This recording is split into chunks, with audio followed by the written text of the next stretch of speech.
Please rise in body or spirit as we sing our gathering hymn number 219, O Hear My People.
Good morning. Good morning. It's so good to see you all. I just love this part of the week. I dream of it all week when I get to sit and just watch you wonderful people come in. It's so good to see you. I was thinking actually of a passage from the Bible, the Jewish scripture, this past week when I thought about what we were doing here. There's this passage in 1 Samuel 18:1. I know I don't usually quote the Bible here, but this is when Jonathan, the son of King Saul, meets David, and they meet for the first time. And here's how they described their first meeting. They just saw each other, and they knew they were going to be friends, I guess. And they said their souls were knit together in friendship, and Jonathan loved him as himself. I love that phrase, their souls were knit together in friendship. And I think that's what we're doing here. We're knitting slowly, but we're knitting relationships. We're knitting the fabric of community. We're knitting fabric of friendships here. So today, everybody is going to learn everybody else's name. So before we leave, okay. Well, how about if you learn one person's name today? That'll be good enough. I just would like to invite you to stand and warmly greet one another. And if you're an introvert, just stretch a little. It's okay. We won't hurt you. But we want everybody who comes here. We really do. We want every single person who walks through this door to feel welcome. So let's make sure that we do that right now. Take just a moment, and I'll ring the bell to bring us back.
It's a really good sign when it's hard to bring you back under control.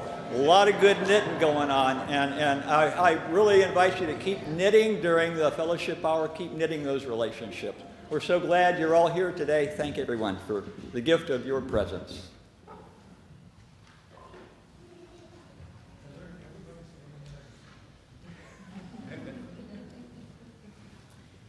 As Unitarian Universalists, we choose our own spiritual journey. As friends and members of UUCS, we join together as a community to support and serve each other along the path. Please join me in speaking our affirmation. Love is our doctrine. Compassion is our way.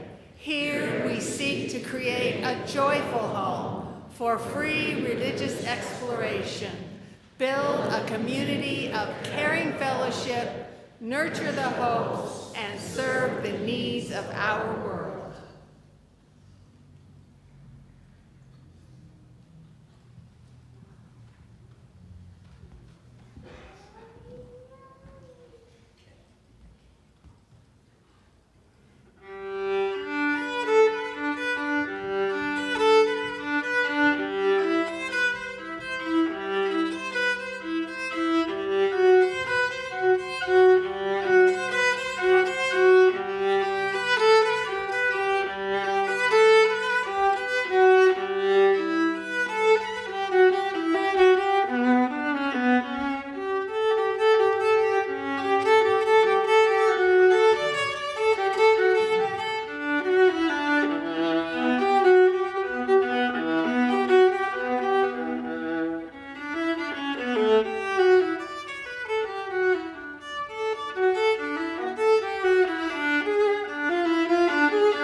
Thank you, that was beautiful. Here at UUCS, we light 3 chalices when we begin our service every Sunday morning. The first is for the members and friends of UUCS. The second is for our partner church in Szymanów, Transylvania, Romania. And the third is for the children in RE and around the world. These chalices give warmth and light to everyone who has joined us in this sacred space today. No judgments, no questions, no ifs, ands, or buts. The light shines equally upon us all. Let's join together to sing the flame into life. Rise up, O flame, by thy light glowing, show to us beauty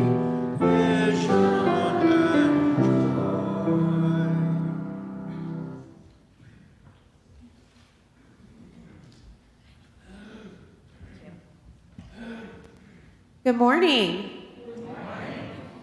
Can everybody young or young at heart please join me up front for a story today?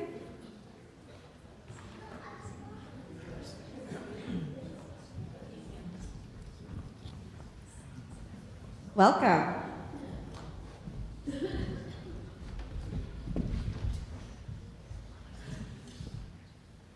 Welcome. Hello. So in RE, our theme this month is love. And this week we are learning about self-love, loving ourselves. And in honor of Black History Month, I'm reading a book today called Parker Looks Up, An Extraordinary Moment. And you can look behind me at the pictures. Okay. Parker Curry loved to dance. Dressed in her favorite tutu, she imagined she was a dancing queen. But one rainy Tuesday, instead of going to dance class, Parker's mom said, "Let's go to the museum."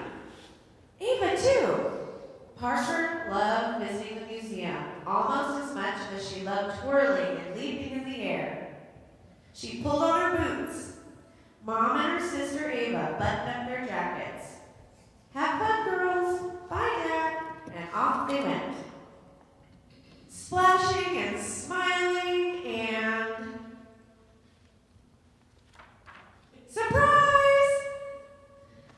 Gia, Parker's best friend, greeted them from the top of the museum steps. "Yay, it's Gia!" Once inside, the friends hurried down a long hall, looking at the paintings all around them. They saw prancing horses, blooming flowers, a bushy mustache, a shiny jeweled necklace, 2 peacocks with red eyes, and a basket of slimy fish. Ew! And feathers, lots and lots of brilliant feathers. Hurry up, Ava! When Gia spotted a playroom, she raced ahead. Parker charged after her. "Explore! Let's make silly faces!" After Gia stuck purple hair onto the easel and Parker added a pirate hat and sunglasses, it was time to go home. "Time to go, girls!" Skipping down the hall, the girls spied a row of frilly white tutus. Parker raised her arms. Gia spun around and around and around. "Wait for me," Parker called, dancing after her friend, until she froze in her tracks, spellbound. Parker Curry looked up. A portrait of First Lady Michelle Obama loomed before her. She had rich brown skin, just like Parker, and kind, familiar eyes that reminded Parker of her mother, her grandmother, her sister, and yes, even of herself. How could someone look so real and so magical all at the same time? Who is she? Do you guys know who she is? Yeah. You want to say? Who is it? The old president's wife. That's right. You know who it is? Michelle Obama. Yeah. That's right. Michelle Obama. Parker's mother's voice filled the air, her words coming to rest squarely on Parker's tiny shoulders. "She is a queen," Parker whispered, unable to look away, to move, to breathe. In that moment, Parker saw more than just a portrait. She saw a road before her with endless possibilities. Suddenly, Parker felt a small hand in hers, and the spell was broken. "Come look, Ava," she said, putting her arm around her little sister and standing tall. For Parker Curry was feeling powerful and strong, and even though she hadn't moved, inside she was dancing. The end. Thank you. Thank you very much. Okay, if everybody in the middle could please stand up to make the love arch, we will be on our way. Thank you. Wherever you are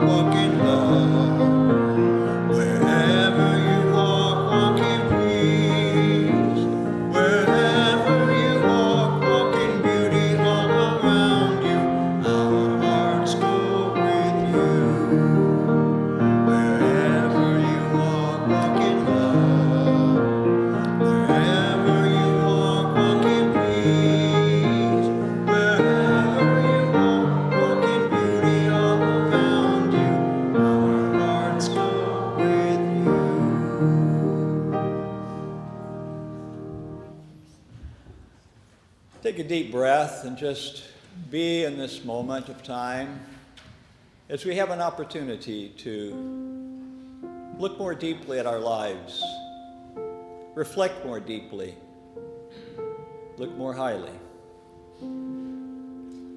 For the young ones who passed through the arch just a moment ago, life has been very hard for young ones during the pandemic.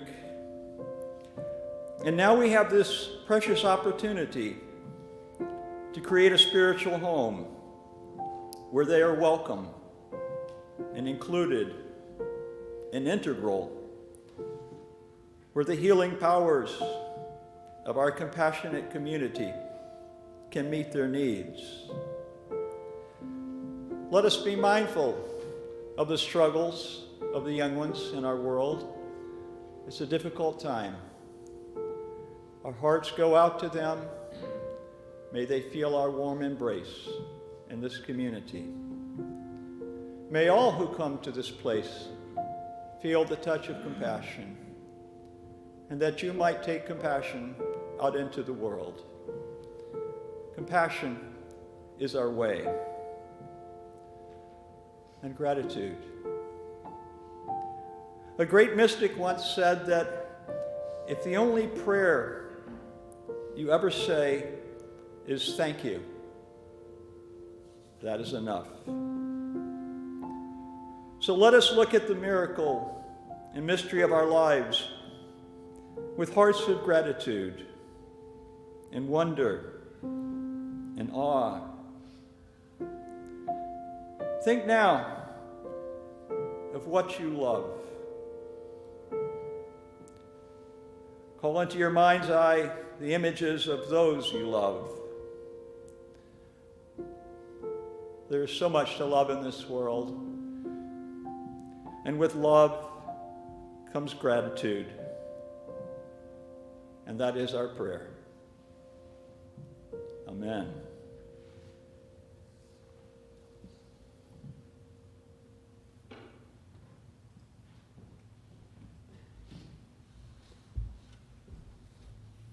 Good morning. I'm Eric Schumann from Lifeline's Lay Ministry, and I would like to share with you our candles of joy and concern this morning. We're going to start off with one of concern from Leslie and Bob Seigan. Please hold 3-year-old Elena in your prayers. She's facing kidney surgery.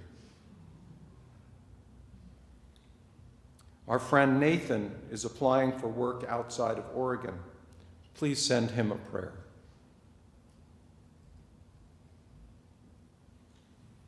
And I have a candle of joy. The joy I had in seeing Marge French come in this morning with her very, very good friend Sid, who comes up from California to see her, and their rekindled friendship 86 years later.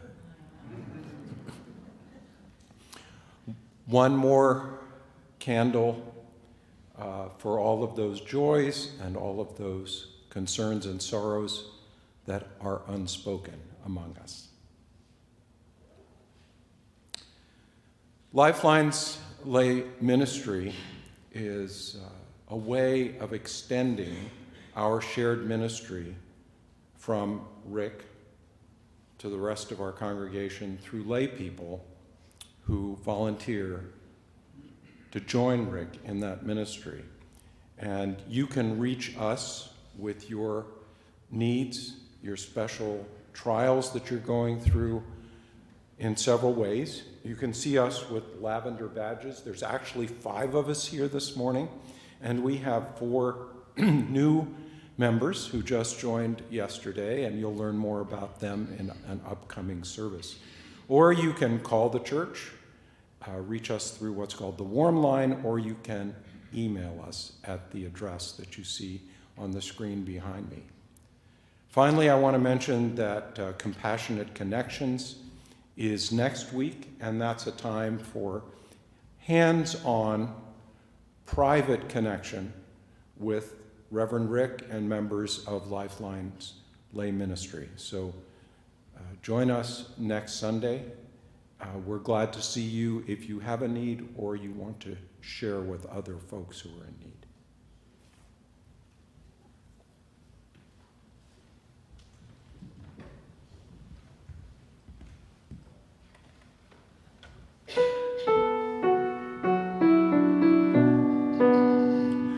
I know this rose will open. I know my fear will burn away. I know my soul will unfurl its wings. I know this rose will open. I know this rose will open. I know my fear will burn away. I know my soul will unfurl its wings. I know this rose will open.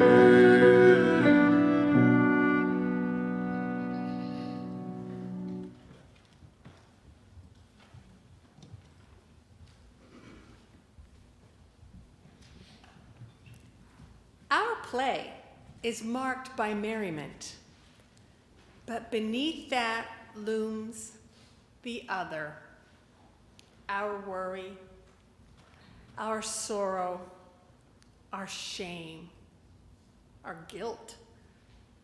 Let us surrender all that to the one who loves us beyond measure, the one who heals us, the one who makes us whole. I have failed. I have gloated. I have hated. I have ignored. I have raged. I have hoarded. I have judged. I have turned away. I am sorry. I am exhausted.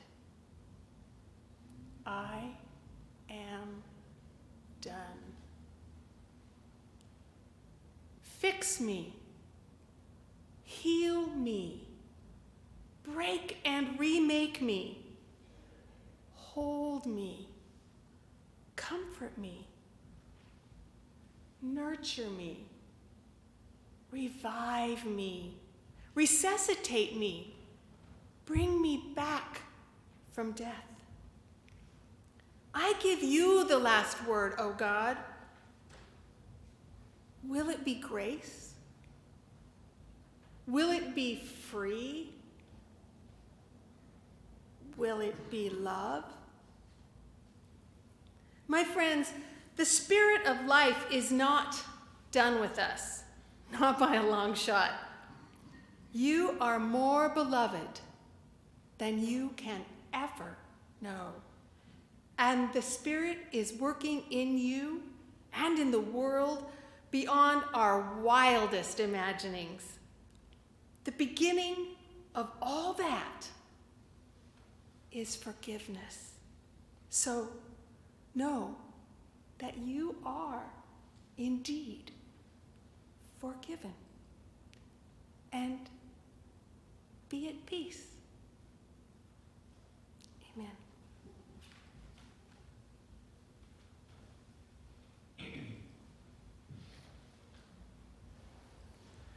Thanks, Janet, for that reading. And hey, we love having you here, Kimberly. That sounds so sweet, doesn't it? Kimberly plays with the Delgani String Quartet, and they play here. And so let's pay attention to when their next recital is, and you come join and hear them. It's just wonderful to hear them. So thanks for doing that.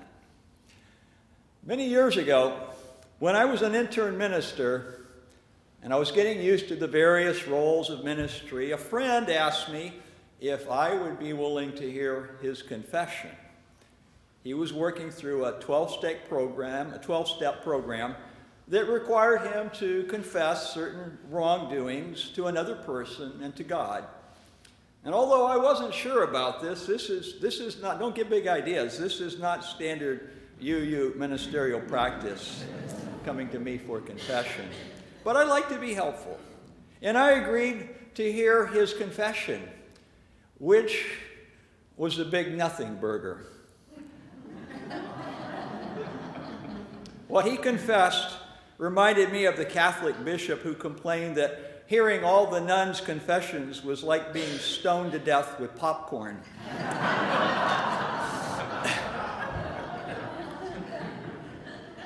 That's how his sins felt. Now, this is not a very heavy sin, my friend. My friend's confession of what he thought were inappropriate sexual fantasies, they weren't violent and never acted upon. They felt like pieces of popcorn at best.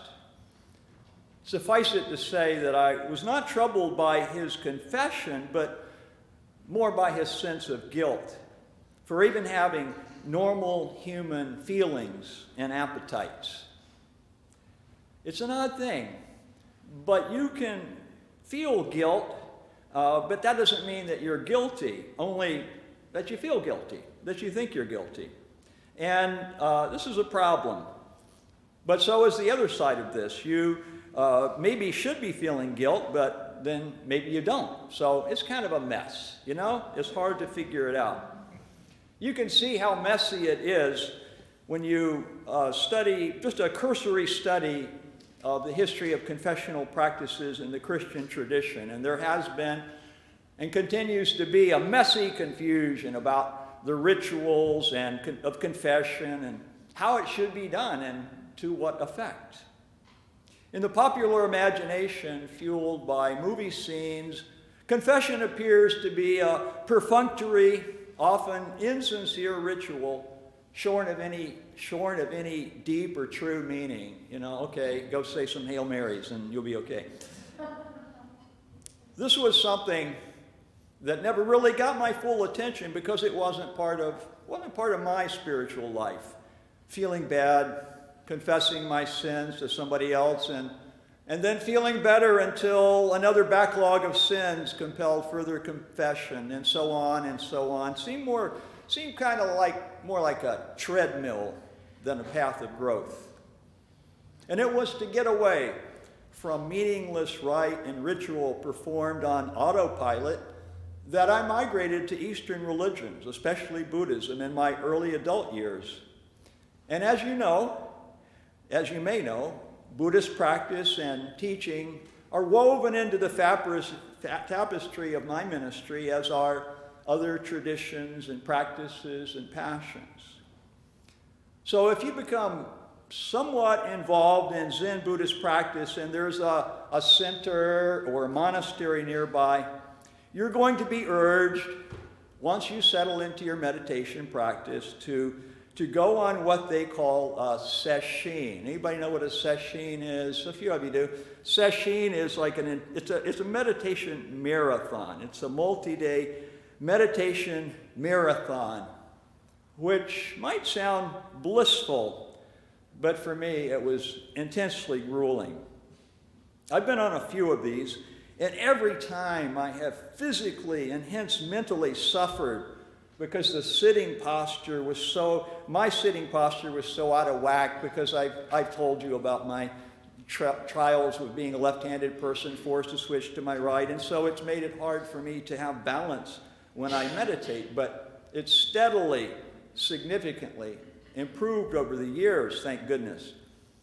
But these sessions are very challenging because you have to sit and you can't move.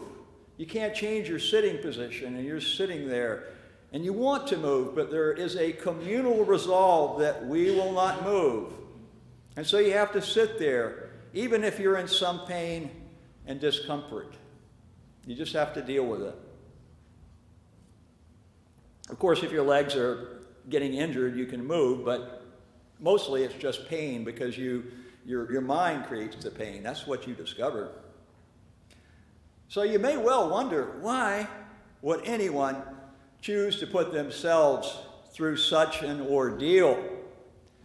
In a word, transformation. That is, the transformation of your perspective, your awareness of your interconnectivity, your appreciation of this life. And this manifests in many ways. As I discovered during a chant at one particular retreat outside of Portland a few years ago. Now, chanting, you do the chanting at these meditation retreats. It's never really been my thing, my particular thing, but I go along with all the chanting because this is what you do. This is what you do. It's like this, there's this ancient ritual chant we did on the first morning, and we did the same chant every succeeding morning, and it's known as the verse of atonement, the verse of atonement. And everybody chants together, all evil karma ever committed by me since of old, on account of my beginningless greed and anger and ignorance, born of my body and mouth and thought, I now atone for it all. And yet, as I was chanting that first morning, there was no atoning on my part. I was just saying the words. My heart wasn't in it, nor was I really convinced that it needed to be evil karma committed by me. Since what's this all about? I don't think this applies to me. The next morning, we did the same chant, but something had changed me.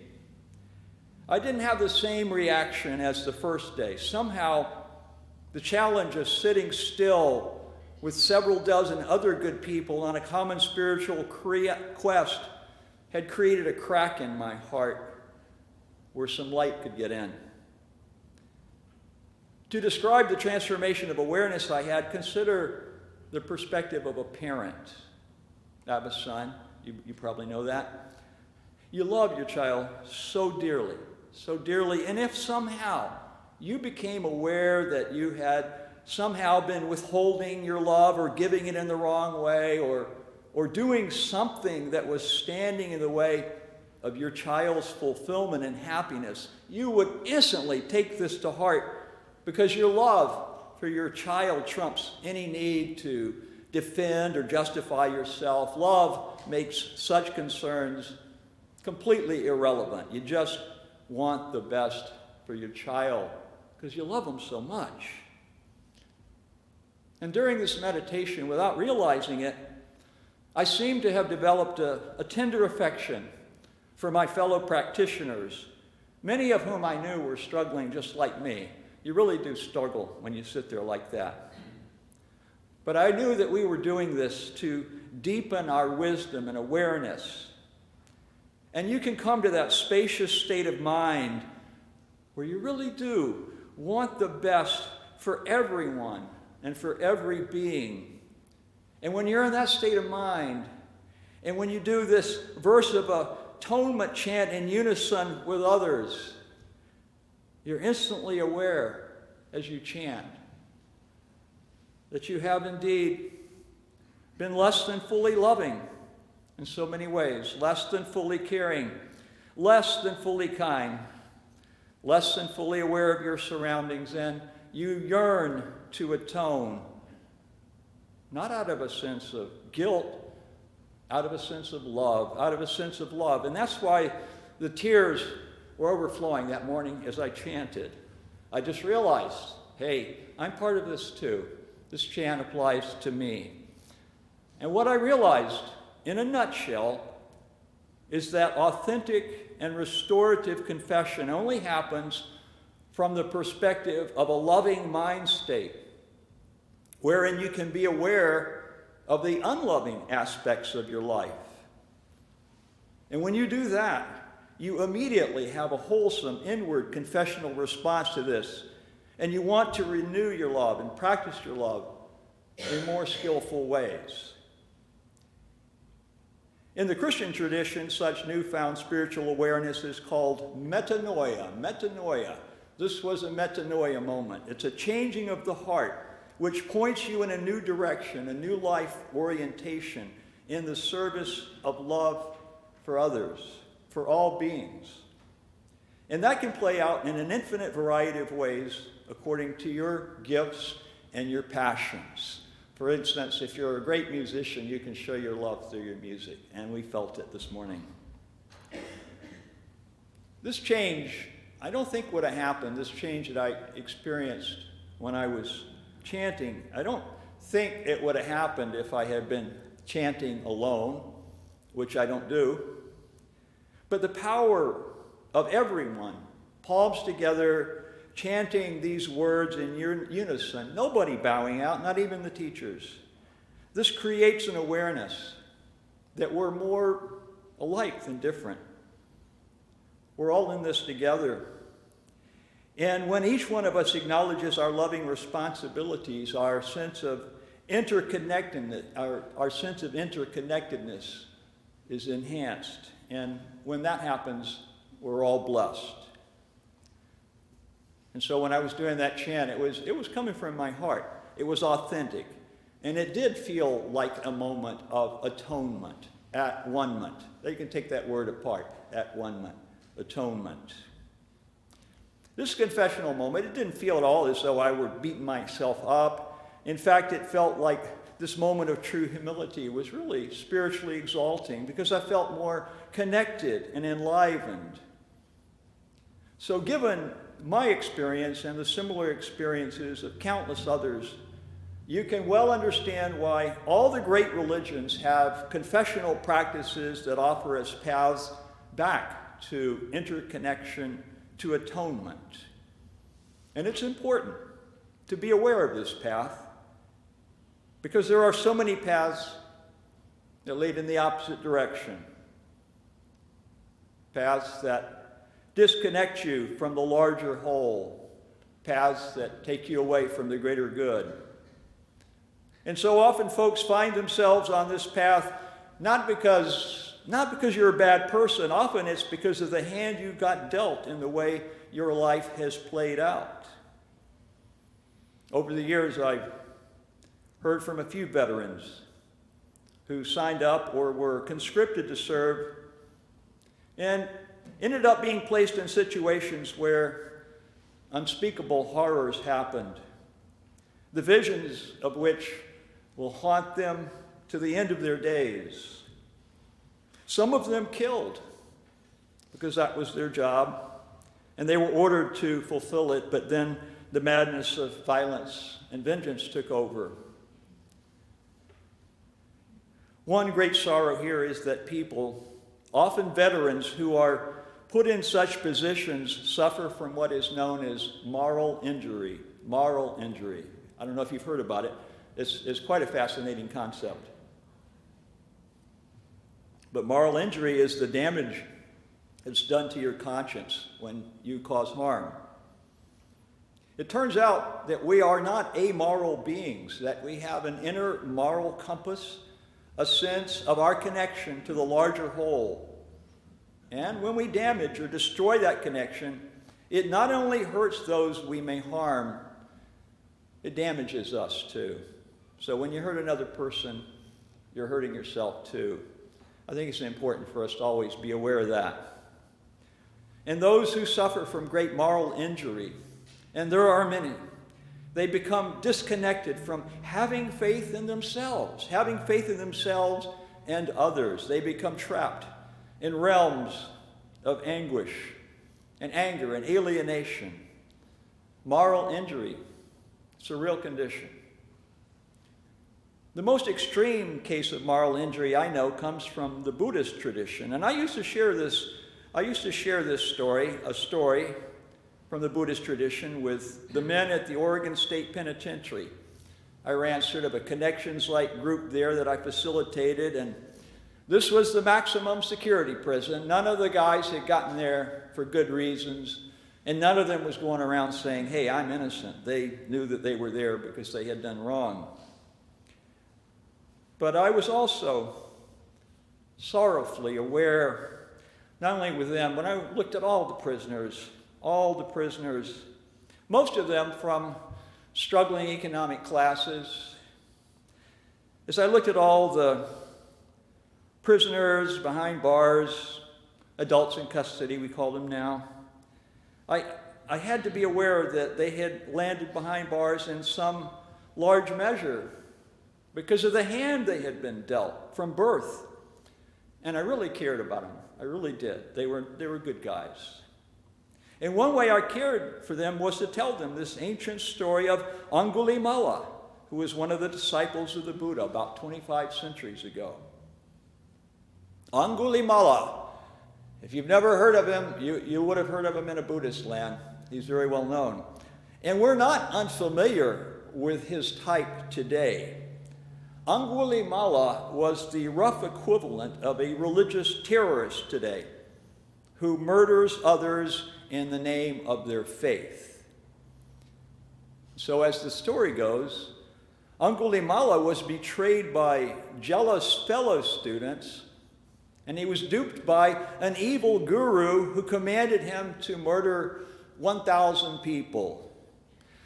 When I used to read this story years ago, I thought, what kind of a religion would order people to kill people? That's not going to happen. And then life happened, and we saw how it does happen, even then and even now. The story of Angulimala is a tragic story in which an idealistic young man gets ensnared in the evil designs of others. And Angulimala must have been built like a linebacker because he was very powerful and murdered many people. At the command of his guru, he was supposed to murder 1,000 people. And he had already killed 999 people. And he would take their finger bones and make a garland and hang it around his neck. Ghoulish, ghastly stuff. Angulimala had one more victim to meet his goal of 1,000. And he saw a wandering monk all alone in the forest where he usually committed his atrocious deeds. And this monk was the Buddha, who knew all about Angulimala and had gone there precisely to encounter him. And this would be one of the most momentous encounters in early Buddhist history. So let us try to imagine the scene. Of course, we're far removed from the historical figure known as the Buddha, but I have little doubt that he was probably one of the most exceptional people who ever walked the earth, gifted with a great heart and a great mind, someone who peered into the heart of reality and achieved a liberation that gave him an unshakable peace of mind and a radiant heart of compassion. And so here's the Buddha, this great soul, and Angulimala sees this monk, and he ran toward this monk, the Buddha, expecting him to run in terror like everyone else had done. But the Buddha was dwelling in a realm of bliss and freedom beyond all fear, and he calmly smiled at Angulimala as he approached him. He smiled at him with infinite tenderness. Remember that Angulimala had once been an idealistic and gifted student, and he had been led badly astray. But now in the Buddha's presence, his loving self was reawakened. Angulimala's loving self was reawakened. And he became utterly undone to recognize how dreadfully unloving he had been. And he fell to the Buddha's feet and took refuge in the teachings that would liberate even him, the worst of criminals, from his hellish state of mind. Scholars have looked at this story and they've said, well, this ancient story, there's something there, but it's probably been embellished, and yes, it's been embellished some. But the Buddha did welcome a robber and a murderer into his Sangha, the monastic community, because he knew that Angulimala was something more than his worst deeds. He was worthy of compassion in spite of all that he had done to others. And in the light of the Buddha's love, Angulimala's love, as I said, was awakened. And now he was aware of how horrid and unloving his actions had been in the past. He threw his weapons over a cliff, and he began a new life in the Sangha, the monastic community, eventually attaining saintly status. Just an absolutely amazing transformation. And of course, he had done terrible deeds, and for years the villagers hated and abused him because of his past actions. But Angulimala, he just bore it. The Buddha said, bear it, Brahmin, bear it. You just have to bear it. Don't fight back. You have it coming. It's your karma. And he accepted the abuse. He never fought back. And over time, Angulimala's reputation for loving kindness grew to such an extent that he became known and is now known as a special protector of mothers and their babies. That's how he's remembered in Buddhist lands today. Who would have ever predicted that a religious terrorist would end up like that? Incredible, incredible story. And it was apparent to my good friends behind bars why I told them, these morally injured souls, why I told them this particular story. It's a reminder that is congruent with our Universalist tradition, which is that no one lies outside the circle of love's restorative powers. No matter how morally injured, no matter how far you may have strayed in the wrong direction, a love that never gives up shines a light in the darkest places. So what about us? What are our Unitarian Universalist practices of confession? Well, many years ago, the Unitarian minister Thomas Starr King noted that Universalists believe that God is too good to damn them, and the Unitarians believe that they're too good to be damned. So we don't need confession to appease a wrathful God, or because we believe that we are inherently evil, a bunch of miserable sinners. But we do come here into this house of love.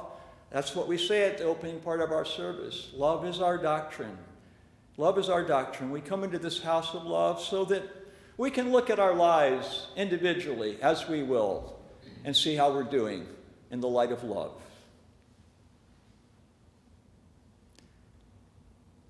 Would you join me for a brief moment of meditation?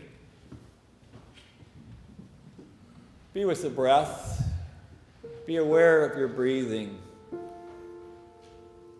It's always an effective way to return to the present moment. To examine your life. Examine your life from the aspect of love. You love. There's much love in your heart. There's love in our hearts. And now, we have this power to use it in this world. May we pay attention to how we love and how we sometimes fail to love. May we reflect in this manner that we might all walk in the direction of love, ever so slowly, generation by generation. This is our pilgrimage. This is our pilgrimage. Let us continue on. Amen.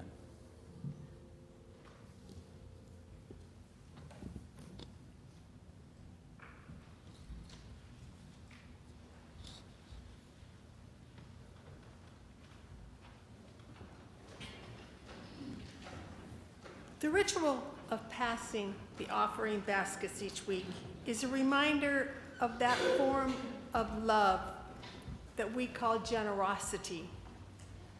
Let it be a reminder that even if we have met our obligations, we must still keep and exercise our capacity to give. The practice of giving helps bring forth the spirit of love. Our Share the Plate partner for January is Marion Polk Food Share, who work with over 100 partners to bring people together to end hunger and its root causes. If you have brought food to donate, please place it in the little red wagon that sits at the front of our sanctuary. Donations may be made during the passing of the baskets or by logging on to uusalem.org and following the prompts. This morning's offering will now be gratefully received.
Rick, can you bring forward the lantern to light it from our community? Oh, wait a minute.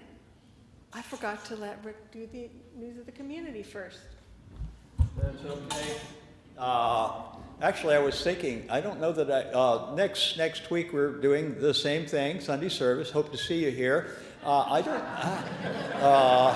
don't know what to announce this morning. If you would go online and look at our newsletter, and there's all sorts of ways to get involved in the life and the ministry of the congregation. So do pay attention to our newsletter, and you can get more information from the new visitors table too in the fellowship hall. So I'm not really prepared to make very many announcements today. So you check it out yourself, okay?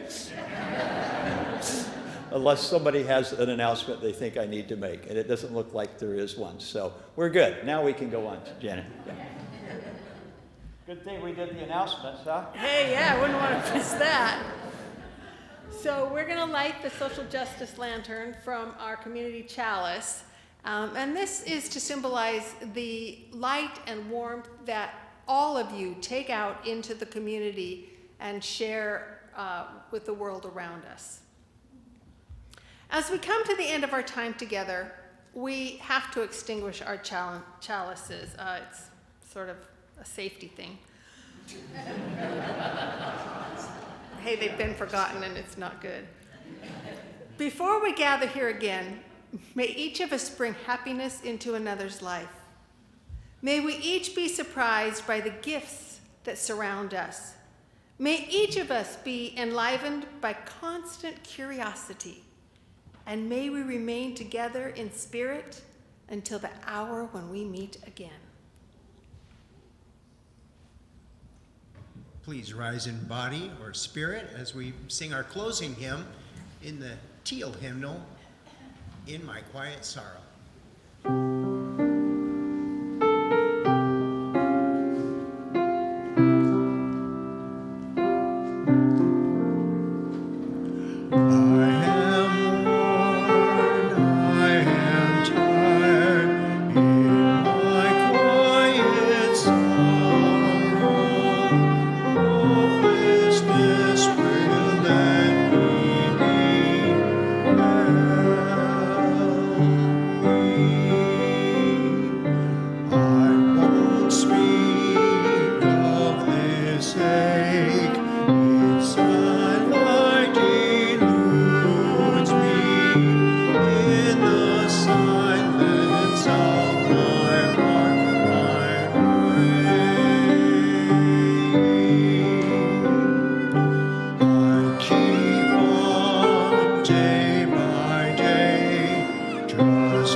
Be together in spirit and join me in our closing words. May faith in spirit of life, hope for the community of earth, and love for the sacred in one another be ours now and in all the days to come. Blessed be. Thank you so much. Yeah, bravo. It was great.